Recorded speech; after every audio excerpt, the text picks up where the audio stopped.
Hello viewers, আসসালামু আলাইকুম। ঈদ আয়োজনে সবাইকে স্বাগত।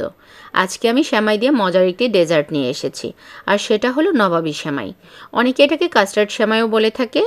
আজকে আমি লাচ্ছা সেমাই না, বার্মি চিলি বা চিকন সেমাই দিয়ে এই নবাবী সেমাইটা রান্না করব। আশা করি আপনাদের ভালো লাগবে। সেমাইয়ের এই রেসিপিটা করার জন্য 200 গ্রাম ওজনের একটি সেমাইয়ের প্যাকেট নিয়েছি। সেমাইগুলোকে ভেঙে ছোট টুকরা করে নিয়েছি।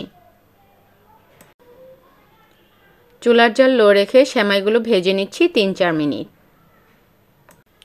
সেমাইগুলো ভাজা হয়ে গেলে পাউডার সুগার দিয়ে দিচ্ছি। এখানে আমি আধা কাপ আস্ত দানার চিনি পাউডার করে নিয়েছি।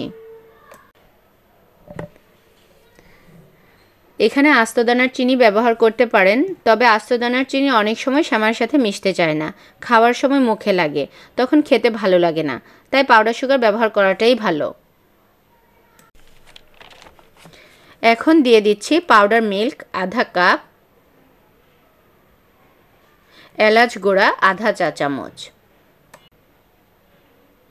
তারপর চুলার জাল লো করে সেমাইগুলো ভেজে নিচ্ছি 5-6 মিনিট। এতে করে সেমাইটাও ভাজা হবে আর সেমাইয়ের সাথে চিনি ও দুধ ভালোভাবে মিশে যাবে। তবে খেয়াল রাখতে হবে যেন তলায় ধরে না যায়। সবশেষে এর মধ্যে দিয়ে দিচ্ছি 1/4 কাপ ঘি। চেষ্টা করবেন এখানে ঘি বা বাটার ব্যবহার করতে, তেল দিয়ে করলে খেতে ভালো লাগবে না। ঘি দেওয়ার পর চুলার জাল লো করে আরও 5-6 মিনিট সেমাইগুলোকে ভেজে নিচ্ছি।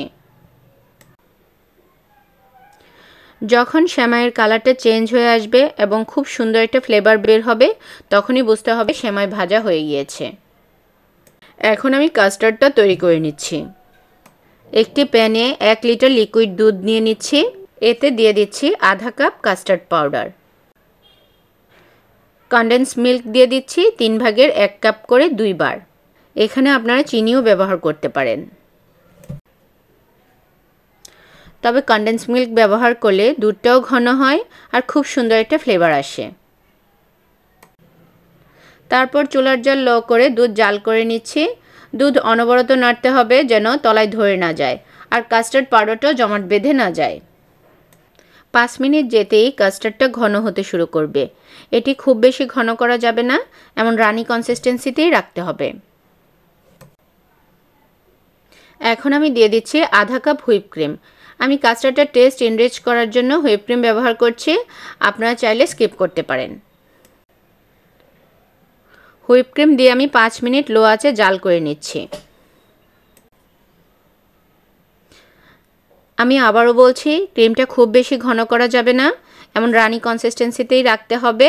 তবে খেয়াল রাখতে হবে যেন এতে দানা না থাকে, খুব স্মুথ একটা ক্রিম তৈরি হয়। এবার সেমাই আর কাস্টার্ড মেলানোর পালা। এখন একটা বাটিতে সেমাই দিয়ে দিচ্ছি, সেমাইটাকে সেট করে নিচ্ছি। তার উপরে কাস্টার্ডের লেয়ার দিয়ে দিচ্ছি। ঢালার সময় অবশ্যই কাস্টার্ডটা কুসুম গরম অবস্থায় থাকবে। আমি একইভাবে সেমাই ও কাস্টার্ড দিয়ে আরেকটি লেয়ার দিয়ে দিচ্ছি। এখন সেমাইটাকে রুম টেম্পারেচারে রেখে ঠান্ডা করে নর্মাল ফ্রিজে রেখে দিব 2 ঘন্টার জন্য। এতে করে সেমাই ও কাস্টার্ড দুইটাই সুন্দরভাবে সেট হবে। এখন আমি সেমাইটাকে ডেকোরেশন করে নিচ্ছি। কিছু সেমাই আর বাদামের গুঁড়া দিয়ে ডেকোরেশন করে নিচ্ছি। এখানে আমি কাঠবাদাম ও পেস্তা বাদাম গুঁড়া করে নিয়েছি। আপনারা আপনাদের ইচ্ছে মতো ডেকোরেশন করতে পারেন। এই সহজ রেসিপিটা যদি ভালো লেগে থাকে, প্লিজ আমার চ্যানেলটা সাবস্ক্রাইব করবেন, লাইক ও কমেন্টস করে আমার পাশেই থাকবেন।